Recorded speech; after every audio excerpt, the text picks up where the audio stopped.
12-ലേക്ക് state mission director doctor Vinay, state mission ടീമും SPM-ൻ്റെയൊക്കെ നേതൃത്വത്തിൽ അവരെ ചർച്ചയ്ക്ക് വിളിച്ചിരുന്നു.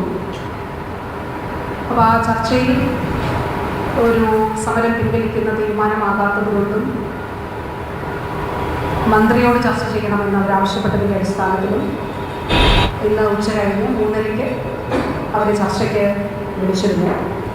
ഇത് 2ാം തവണയാണ് അവരുമായിട്ട് ചർച്ച നടത്തുന്നത്. അവർ സമരം ആരംഭിച്ച് 4ാമത്തെ ദിവസം സ്റ്റേറ്റ് മിഷൻ അവരുമായിട്ട് ചർച്ച നടത്തിയിരുന്നു.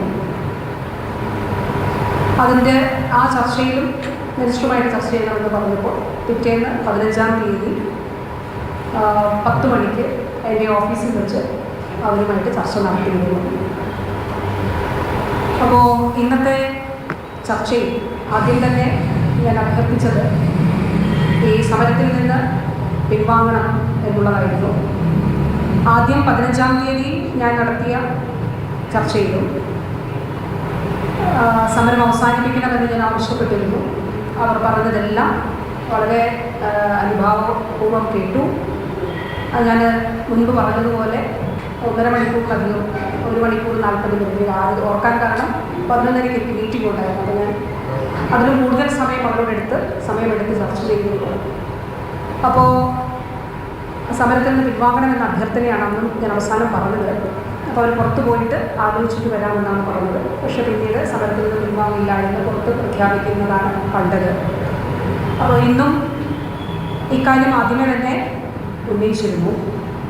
അതിൽ ആശമാരുടെ പ്രവർത്തനം സംബന്ധിച്ച് നമുക്ക് സ്വീകരിക്കാൻ കഴിയുന്ന എല്ലാ നടപടികളും സ്വീകരിച്ച് തന്നെയാണ് മുന്നോട്ട് പോയിട്ടുള്ളത്. അതിലേറ്റവും ഒടുവിലായി ഉന്നയിക്കപ്പെട്ട സംഘടനകളെല്ലാം തന്നെ ഉന്നയിച്ച വിഷയം, അതിൽ ഓണറേറിയം നൽകുന്നത് 2 രീതിയിലാണ്. ഒന്ന്, ഓണറേറിയം സംസ്ഥാനം മാത്രമായിട്ട് നൽകുന്നു. ഇൻസെൻറ്റീവ് കേന്ദ്രവും സംസ്ഥാനവും കൂടി നൽകുന്നു. സംസ്ഥാന സർക്കാർ ആശമാർക്ക് നൽകുന്ന ഓണറേറിയം 7,000 രൂപയാണ്. കേന്ദ്രവും സംസ്ഥാനവും നൽകുന്ന ഫിക്സ്ഡ് ഇൻസെൻറ്റീവ് 3,000 രൂപയാണ്. ആ ഫിക്സ്ഡ് ഇൻസെൻറ്റീവിൽ 1,600 രൂപ കേന്ദ്രവും 1,400 രൂപ സംസ്ഥാനവുമാണ് നൽകുന്നത്. അതുകൂടാതെ ഓരോ സേവനങ്ങൾക്കുമുള്ള ഇൻസെൻറ്റീവും, ഉദാഹരണം പറഞ്ഞാൽ പോളിയോ വാക്സിനേഷൻ എടുക്കുന്നുവെന്ന് ഉറപ്പാക്കിയാൽ അത് എൻട്രി ചെയ്യുമ്പോൾ ഒരു ആഴ്ചയ്ക്ക് ലഭിക്കുന്നത് 75 രൂപയാണ്. അതിലും 60-40%. ഇമ്മ്യൂണൈസേഷൻ സാധാരണ 20 രൂപ. ഇത് കേന്ദ്രമാണ് ഇൻസെൻറ്റീവ് 2006 നിശ്ചയിച്ചിട്ടുള്ളത്. അതിൽ നിന്ന് 1 രൂപ പോലും കൂട്ടിയിട്ടില്ല. അപ്പോൾ സംഘടനകളെല്ലാം തന്നെ ആവശ്യപ്പെട്ടുകൊണ്ടിരുന്നൊരു കാര്യം, ഈ ഓണറേറിയം നൽകുന്നതിനൊരു മാനദണ്ഡങ്ങൾ നിശ്ചയിക്കപ്പെട്ടിരുന്നു. 2017 ഉത്തരവായിരുന്നു അത്. അപ്പോൾ മാനദണ്ഡങ്ങൾ ഇല്ലാതെ 10 മാനദണ്ഡങ്ങൾ അത് പിൻവലിക്കണമെന്ന് ആവശ്യം ഉന്നയിച്ചു. ആശ ഫെഡറേഷൻ 6-ാം തീയതി വ്യാപക സമരം നടത്തി. 7-ാം തീയതി അവർ എൻ്റെ അടുത്ത് ചർച്ചയ്ക്ക് വന്നു. 5-ാം തീയതി 6-ാം തീയതി 6-നോ 7-നോ എൻ്റെ അടുത്ത് ചർച്ചയ്ക്ക് വന്നു. 7-ാം തീയതി SMDയുടെ പ്രൊസീഡിങ്സ് ഇറക്കി ഒരു കമ്മിറ്റി രൂപീകരിച്ചുകൊണ്ട് ഈ മാനദണ്ഡങ്ങൾ പിൻവലിക്കാൻ കഴിയുമോ, അത് ഞാൻ നടത്തിയ ചർച്ചയുടെ തീരുമാനത്തിൻ്റെ അടിസ്ഥാനത്തിലാണ് അന്ന് മാനദണ്ഡം പിൻവലിക്കാൻ കഴിയുമോ എന്നുള്ളത് പരിശോധിക്കുന്നതിന് വേണ്ടി ഒരു ടെക്നിക്കൽ കമ്മിറ്റി രൂപീകരിക്കാൻ പറഞ്ഞു. 7-ാം തീയതി തന്നെ SMD പ്രൊസീഡിങ്സ് ഇറക്കിയിരുന്നു.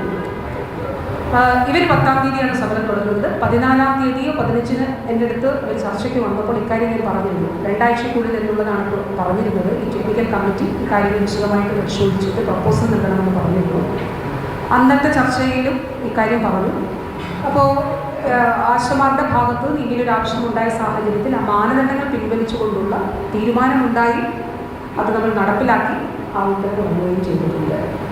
ഇതുകൂടാതെ ഈ കാലയളവിൽ 2023 ആശമാരുടെ പ്രവർത്തനങ്ങൾ സ്ട്രക്ചേർഡായി മുന്നോട്ട് കൊണ്ടുപോകുന്നതിന് വേണ്ടിയിട്ടുള്ള ഒരു ഗൈഡ് ലൈൻ ഫീൽഡിലുള്ള മറ്റ് ആരോഗ്യ പ്രവർത്തകരുടെ സംഘടനകളുമായിട്ട് കൂടി ആലോചിച്ചുകൊണ്ട് അത് ഇറക്കുകയുണ്ടായി.